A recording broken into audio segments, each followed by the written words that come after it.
আর ভূমিকা না করেই জানাই যে নামি দামি যে প্রত্যন্ত অঞ্চলের শিল্পীরা আজকে উপস্থিত হয়েছেন আমাদের মধ্যে, তাদের মধ্যে একজন এই শহরের বুকে তার রাজত্ব কায়েম করতে শুরু করেছেন।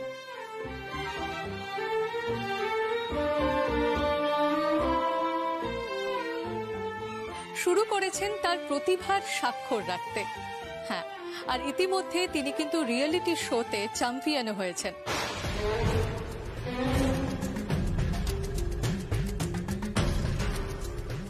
আর শুধু তাই নয়, তার জীবন কাহিনী নিয়ে কিন্তু তৈরি হচ্ছে একটি চলচ্চিত্র, আর সেই চলচ্চিত্রের সঙ্গীত পরিচালনায় রয়েছেন কিন্তু তিনি।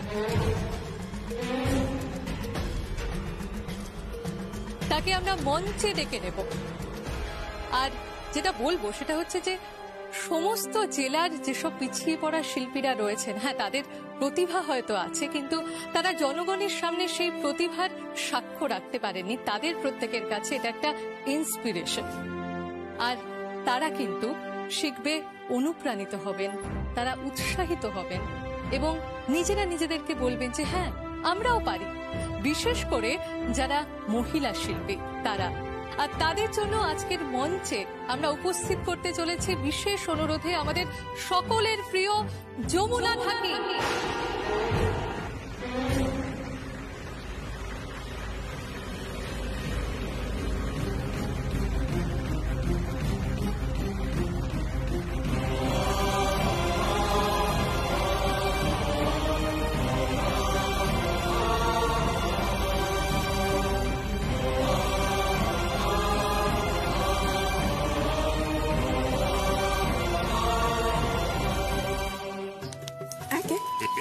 বাবা তুমি এসে গেছো? এই জি বলিস, ট্রেন থেকে নেমিস আজকে বায়নার টাকা পেয়েছ তো, এখন ট্যাক্সি করে চলে এসেছি।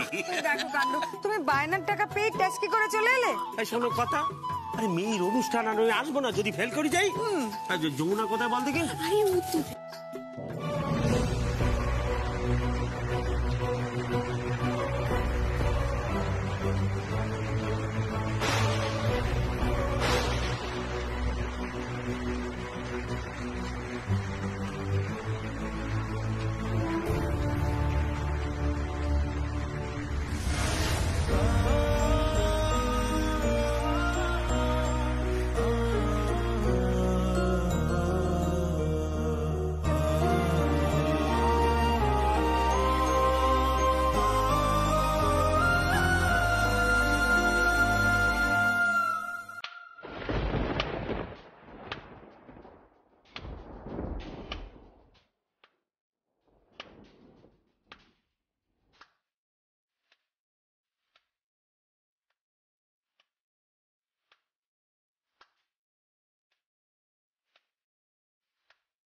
ভাইয়া হাততালিটা থামা।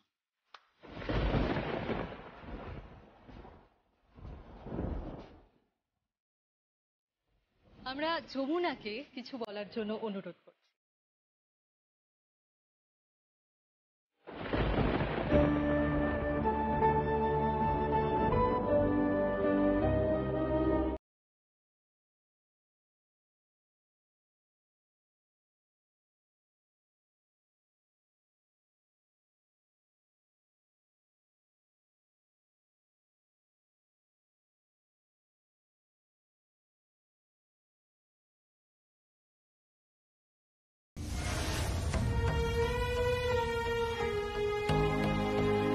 আমি এখানে একজন শিল্পী হয়ে এসেছি, সেটাই আমার পরিচয়। অন্য কোনো পরিচয় নেই আমার।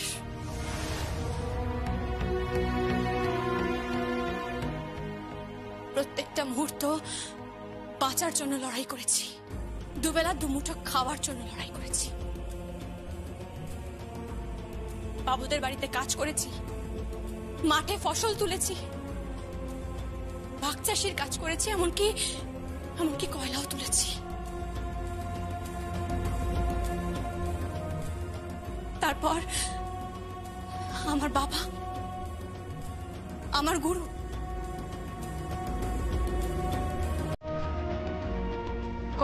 হাত ধরে প্রথম ধরা বাঁধা শুরু করেছি।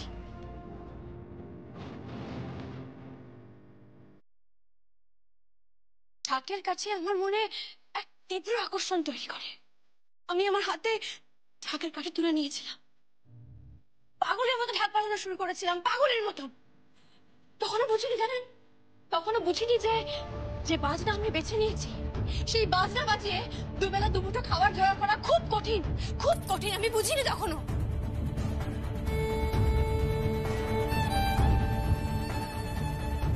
খুব খিদে পেত জানেন, খুব খিদে পেত, কিন্তু খেতে পেতাম না। দুবেলা দুমুঠো খাওয়ার জুটতো না আমাদের। অপেক্ষায় থাকতাম, অপেক্ষায় থাকতাম কবে মা দুর্গা আসবে তার সন্তানদের নিয়ে, তখন একটু খেতে পাবো।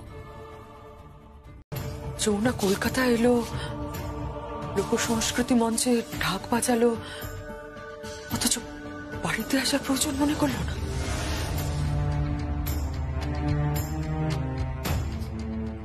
কি করে প্রয়োজন মনে করবে বড় বৌদি? সাপের 5 পা দেখেছিস?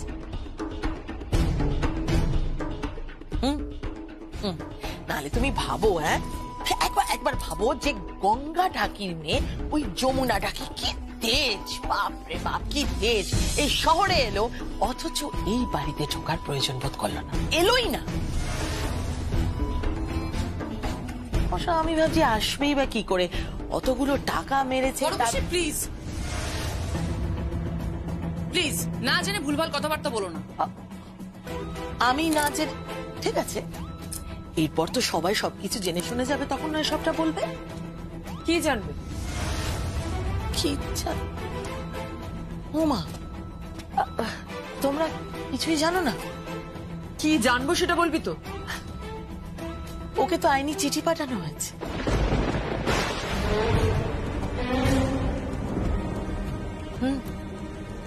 লিগ্যাল নোটিস সমন করে ওকে কোর্টে ডাকা হবে। ইয়েস, ওকে কোর্টে যেতে হবে, আর কোর্টে গিয়ে ওকে এক্সপ্লেন করতে হবে যে অতগুলো টাকা অ্যাকচুয়ালি ও কোথায় দিয়েছে, কাকে দিয়েছে, মানে কি।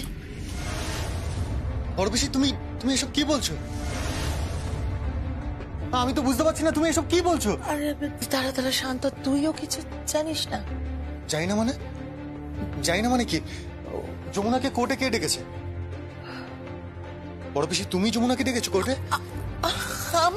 আমি কি করে? আচ্ছা সঙ্গীত, আমি কি ব্যবসাপত্রের বিষয়গুলো দেখি? এগুলো তো সব দাদা, তাই না দাদা?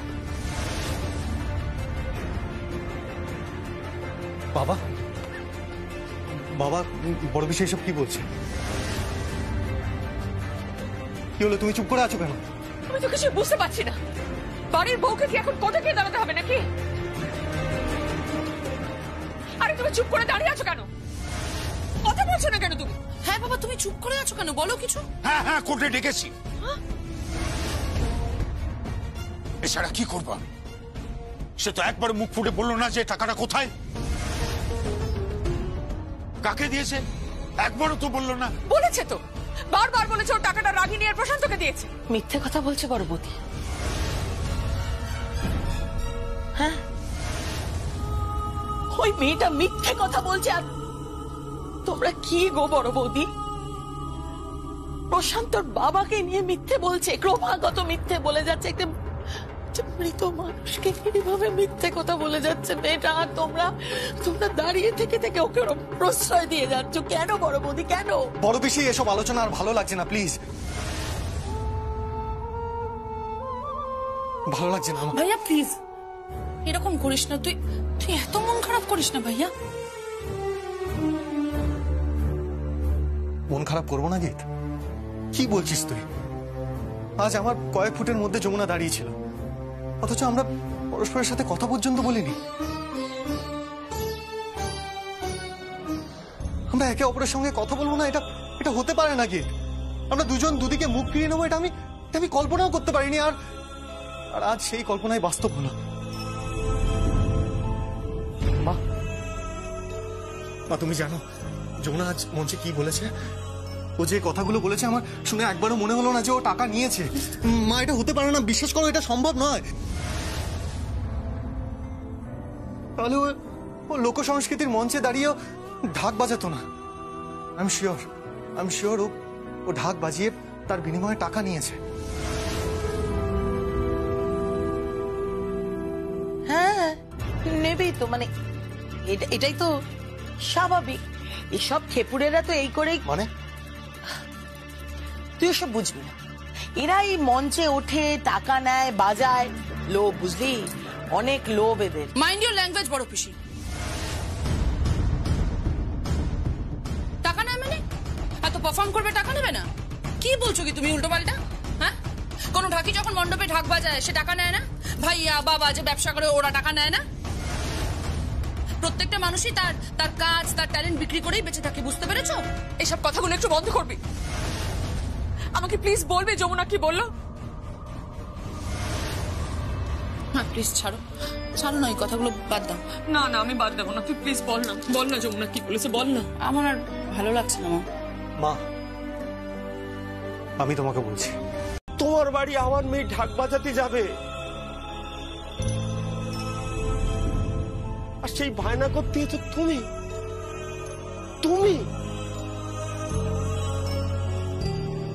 কি বলছো? আমি কিছু বুঝতে পারছিস না। বাবা চুপ করো,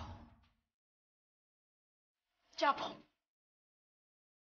ঢাক বাজাতে, যমুনা ঢাকি যাবে।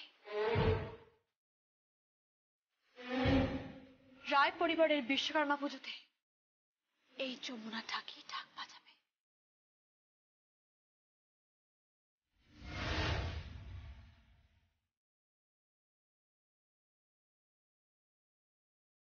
ঠিক আছে, আমি চললাম। দাঁড়ান দাঁড়ান ছোট করতে বাবু, রসিদ নিয়ে যান, নইলে তারা বাড়ি গিয়ে বলবেন যে এই 20,000 টাকাও যমুনা চুরি করেছে।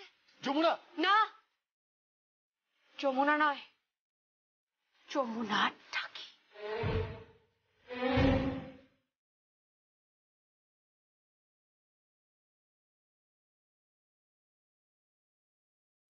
বাবা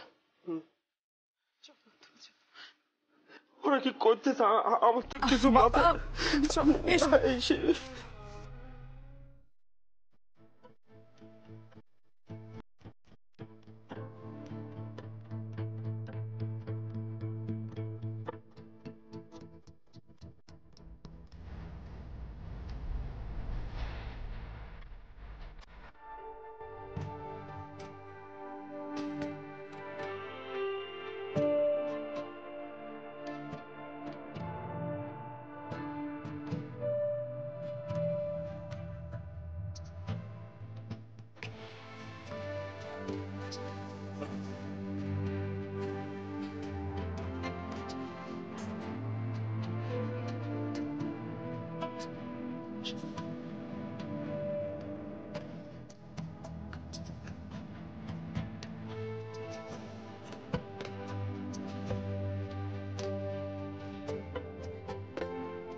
রসিদ লাগবে না, আমি নিজে সাক্ষী, কেউ অবিশ্বাস করবে না। রোগা হয়ে গেছেন আপনি,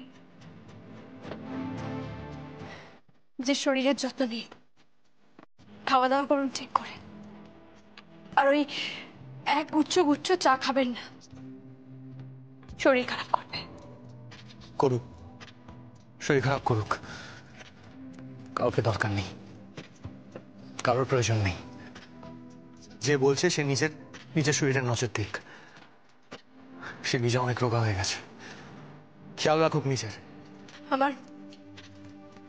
আমার খেয়াল রাখার মানুষটাই যে চলে গেছে। চলে যায়নি। যাদের এত অহংকার তারা অনেক সময় ভুলে যায় যে অন্য মানুষের মনেও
কতদিন এই সঙ্গীত তোকে অপমান করবে আর তুই সঙ্গীতকে অপমান করবি? তার থেকে ভালো যমুনা সম্পর্কটাকেই শেষ করে দে। আর কিছু নেই তোদের সম্পর্ক মধ্যে, ইটস ফিনিশড। বিষিয়ে গেছে তোদের সম্পর্ক। তাহলে ছেড়ে দে যমুনা, ছেড়ে দে না। আর যা। হ্যাঁ যমুনা, একটা টাইমে তুই আমাকে অনেক অ্যাডভাইস দিয়েছিলি, অনেক সাজেশনস দিয়েছিলি, তাই আজকে আমি তোকে ফ্রিতে একটা সাজেশন দিচ্ছি। এই বাড়িতে তোর যদি সত্যি রেসপেক্ট থাকতো তাহলে তোকে এই বাড়িতে লিগ্যাল নোটিশ দিয়ে আনা হতো না।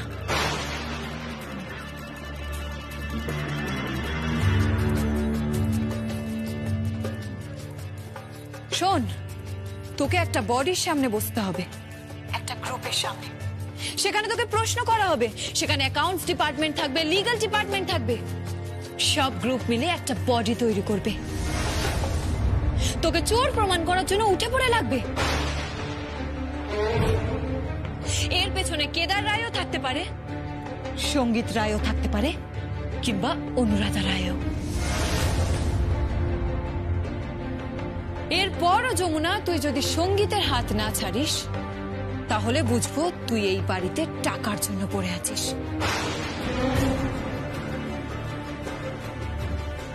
যমুনা ঢাকি ফিকিরি একটা। রাখছি। ফোনটা রেখো না আর্চা, ফোনটা রেখো না। অনেক বলে ফেলেছো তুমি,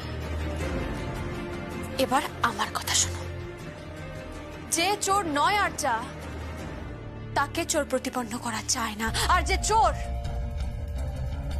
চোর সে মনে মনে জানে যে সে নিজেই চোর, প্রতিপন্ন করার প্রয়োজন পড়ে না। বিশ্বকর্মা পুজোর দিন ওই রায় বাড়িতে এই যমুনা ঢাকি ঢাক বাজাতে যাবে। হ্যাঁ যাবে, সে কিন্তু কোনো সম্পর্কের নিরিখে যাবে না। সে যাবে ঢাকি হিসেবে।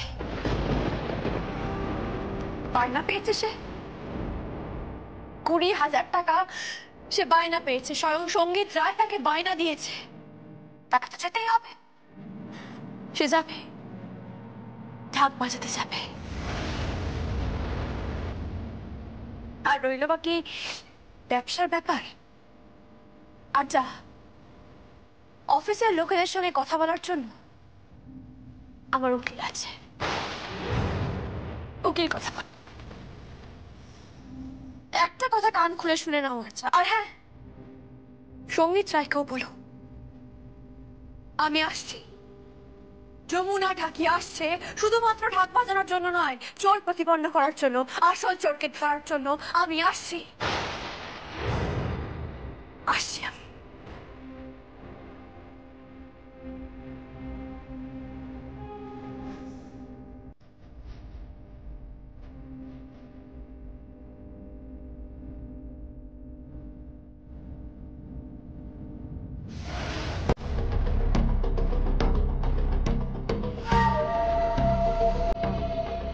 তোলে সঙ্গীত।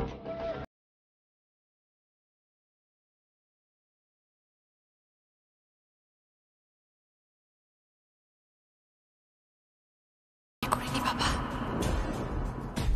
আর যে অন্যায় আমি করিনি সেই অন্যায়ের ক্ষমা চাই।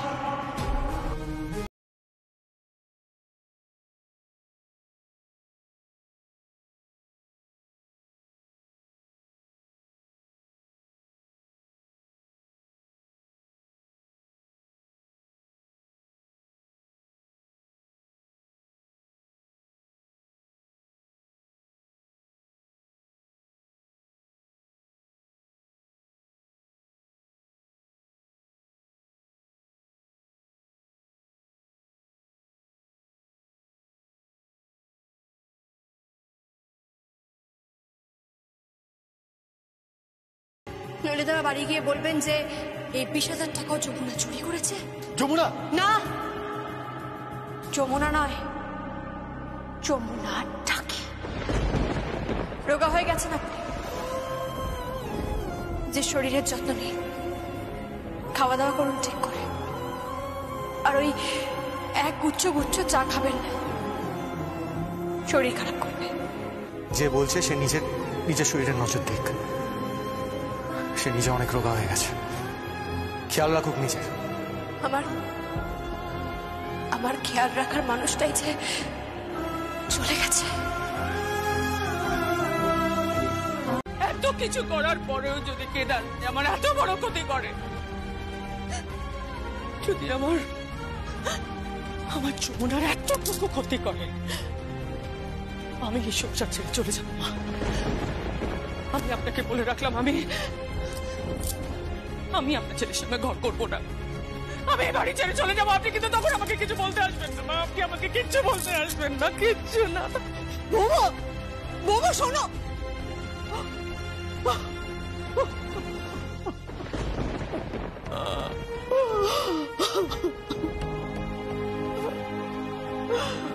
ভাঙছে, সব সম্পর্ক ভাঙছে।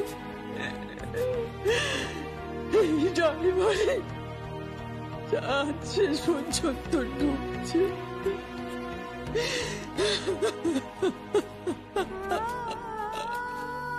যে বাড়িতে বাড়ির বউকে অপমান করা হয়, তা তো আমি সইবে না বৌমা, সইবে না। তোমাকে কোথাও যেতে হবে না। যে বাড়ির লক্ষ্মী বাড়ি ছেড়ে চলে যায়, সে বাড়িতে কি পড়ে থাকে বলো? কি পড়ে থাকে? কিচ্ছু থাকে না, সব শেষ হয়ে যায় বৌমা, সব শেষ হয়ে যায়।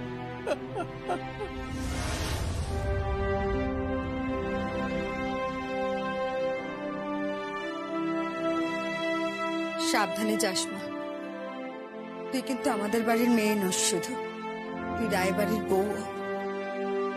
নিজের সম্মান রক্ষা করিস মা, নিজের সম্মান রক্ষা করিস। দিদি, দিদি আমি তৈরি, চল। হ্যাঁ রে যমুনা, বলছি যে উকিল বাবুকে ঠিক করেছিস, উনি অনেক টাকা নেবে না? তা তো নেবেই মা, তুমি এসব নিয়ে এত ভেবো না। আমি তো টাকা জোগাড় করে ফেলেছি, ভেবো না তুমি। আসি মা, চল।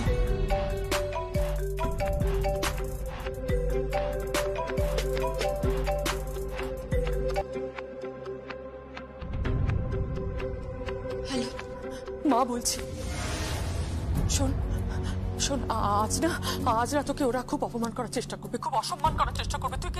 তুই কিন্তু হাল ছেড়ে দিবি না, বুঝেছিস? ভয় পাবি না, প্রতিবাদ করবি, রুখে দাঁড়াবি, বুঝতে পারছিস? আমি জানি তুই পারবি, আমি জানি। যমুনা, আমি তোকে বড্ড ভালোবাসি রে, বড্ড ভালোবাসি তোকে। কোনোদিন আমি মেয়ের থেকে কম চোখে দেখিনি, কোনোদিন না। তুই আর কি আমার কাছে সমান, যমুনা, তুই তো জানিস। আমায় ভুল বুঝিস না, আমাকে ভুল বুঝিস না।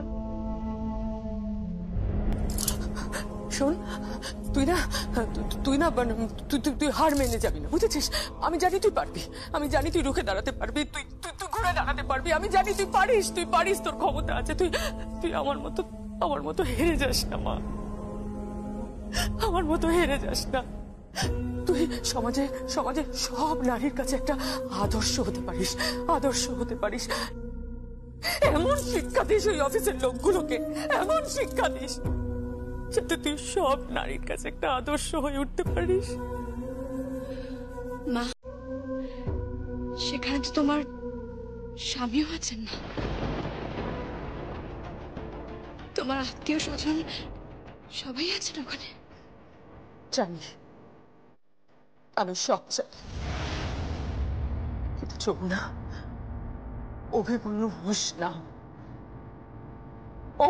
হোস না, তুই উঠছো।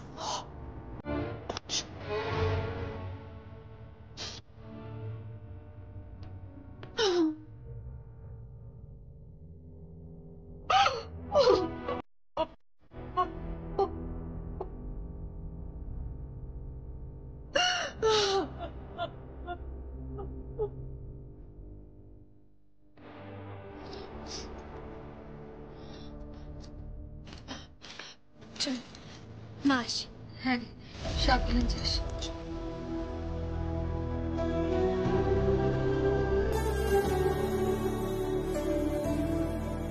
দুঃখা কৃষ্ণা, দে।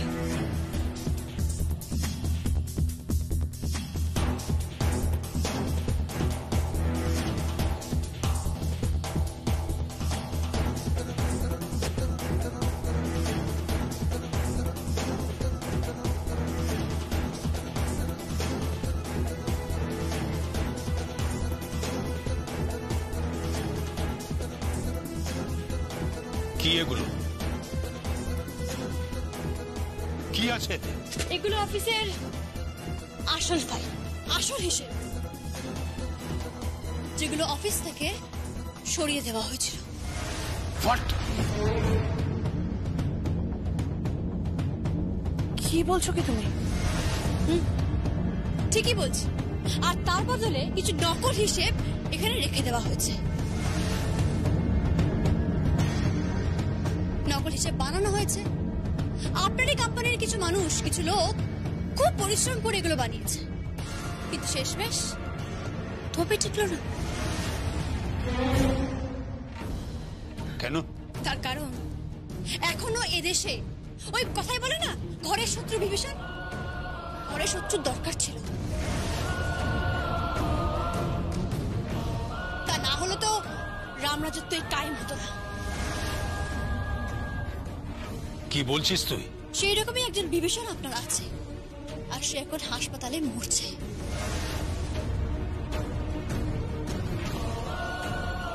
কে মরছে হাসপাতালে? কি বলছো কি তুমি?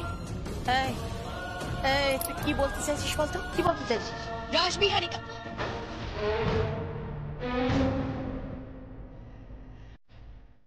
উনি আমাকে সবটা দিয়ে গেছেন। এই তার পেন ড্রাইভ,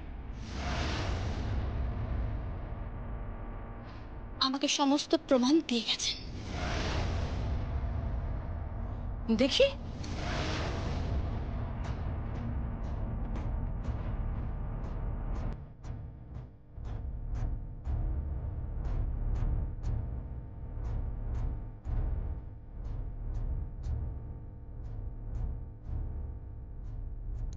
দেখো,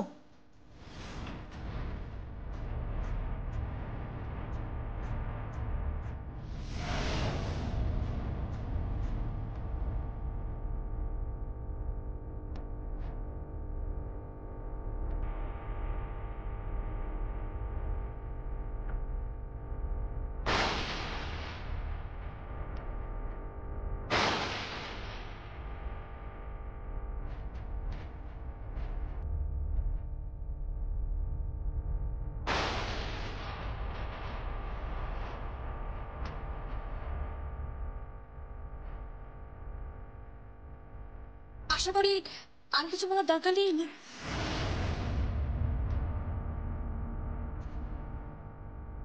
আমি নিশ্চয়ই প্রমাণ করতে পেরেছি যে আমি নিরপরাধ, তাই তো? বল। হ্যাঁ,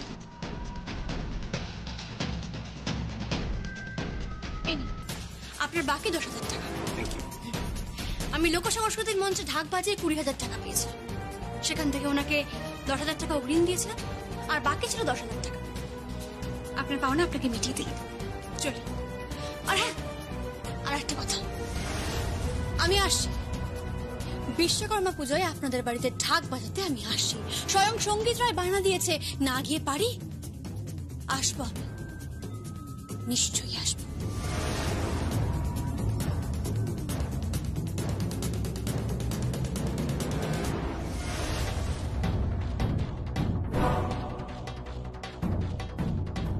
তাই যমুনা বলছি, জেলে নেই আমি জেলে নেই তাতই। সব সত্যি প্রকাশ হয়ে গেছে, আর তোমাদের মিথ্যে ফাঁস হয়ে গেছে। ওই বিভীষণ কিংবা দৈত্যকুলের প্রহ্লাদ ভাগ্যের জন্মেছিলেন, সেই কারণেই তো দৈত্যকুল ধ্বংস হয়েছিল। উনি আমাকে বাঁচিয়ে দিয়ে গেছেন, বাঁচিয়ে দিয়েছেন আমাকে। এবার তোমার পালা, তৈরি হও তাতই, নিজেকে তৈরি করো।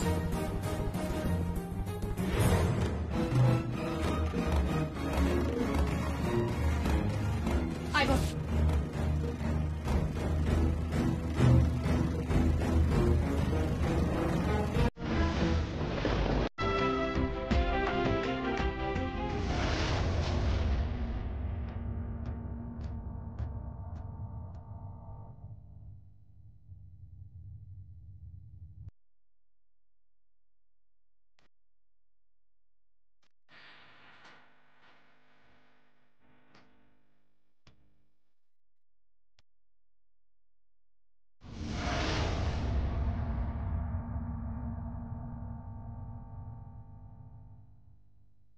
কি হলো কি দিদি? মনে হচ্ছে কেউ একটা পিছু নিয়েছে আমাদের। কই, কেউ নেই তো। আমার মনে হচ্ছে কেউ পিছু নিয়েছে আমাদের। চিন্তা নেই, আজকাল একা বেরোলে আমি সঙ্গে নিয়ে বেরোই। কি?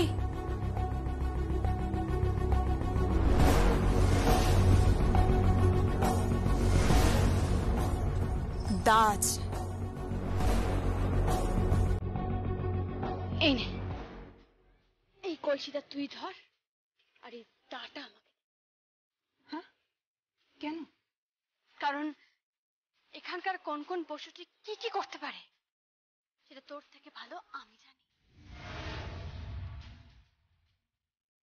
এবার সামনে আসো, কে আছে এবার সামনে আসো। এক কোপে ধর থেকে মুন্ডুটা আলাদা করে দেবো, একেবারে আলাদা করে দেবো।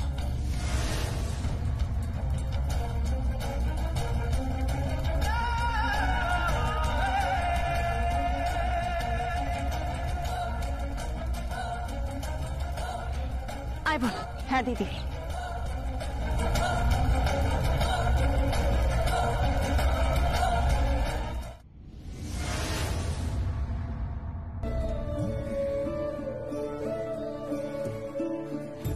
দিদিমণি,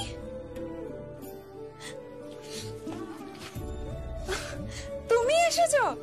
ও, তাই জন্যই বাড়ির বাইরে অত বড় একটা গাড়ি। কত বড় গাড়ি বল। তা বড় গাড়ি আনবো না, বাড়ির বউকে বাড়িতে ফিরিয়ে নিয়ে যাবো যে, সেজন্য বড় গাড়ি কেন প্রয়োজনে আমি জাহাজ আনতে পারি। মানে কাকে ফিরিয়ে নিয়ে যাবেন?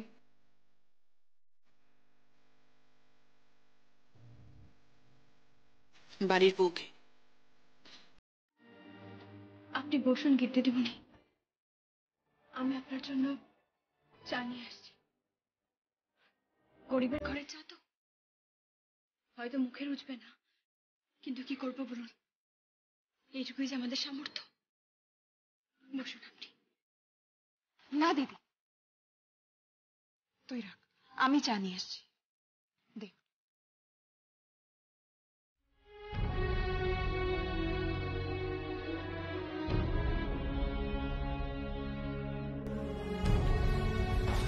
যমুনা বৌদি, বৌদি বলবেন না, বৌদি বলবেন না দিদিমণি, আমাকে আমাকে যমুনা ঢাকি বলুন। আপনার দাদা এসে আমার মুখে থাপ্পড় মেরে চলে যাচ্ছে। আপনার বাবা বাবা কি? বাবা বাবা আবার কি করেছো তুমি বলো আমাকে, বলো তুমি। কিচ্ছু করেনি, কিচ্ছু করেনি। আপনি আপনি বড় লোকের মেয়ে, এখানে কেন এসেছেন? যমুনা বৌদি, আমি তোমাকে রায়বাড়িতে ফিরিয়ে নিয়ে যেতে এসেছি। যাবো তো, আমি রায়বাড়িতে যাবো তো। যমুনা ঢাকি রায়বাড়িতে যাবে তো, ঢাক বাজাবে, বায়না পেয়েছে না, ঢাক বাজাবে। বংশ পরম্পরায় তো এটাই হয়ে আসছে। আপনাদের বাড়িতে বংশ পরম্পরায় আমরা গেছি ঢাক বাজাতে, এবারেও যাব, ঢাক বাজাবো আমরা। দিদিমণি, আপনি এত বড় গাড়ি নিয়ে কেন এসেছেন বলুন তো? ফিরে যান আপনি। আমাদের জন্য এত বড় গাড়ি লাগে না দিদিমণি, আমাদের জন্য ওই নৌকায় ঠিক আছে। খানিকটা পথ নৌকায় যাব, তারপর বাসে ট্রামে ঠিক পৌঁছে যাব আমরা। আর আপনি কি চিন্তা করছেন দেরি হয়ে যাওয়ার? আপনি চিন্তা করবেন না, একদম দেরি হবে না, আমি সঠিক সময় পৌঁছে যাব। আর এমন ঢাক বাজাবো না, সবাইকে একেবারে তাক লাগে।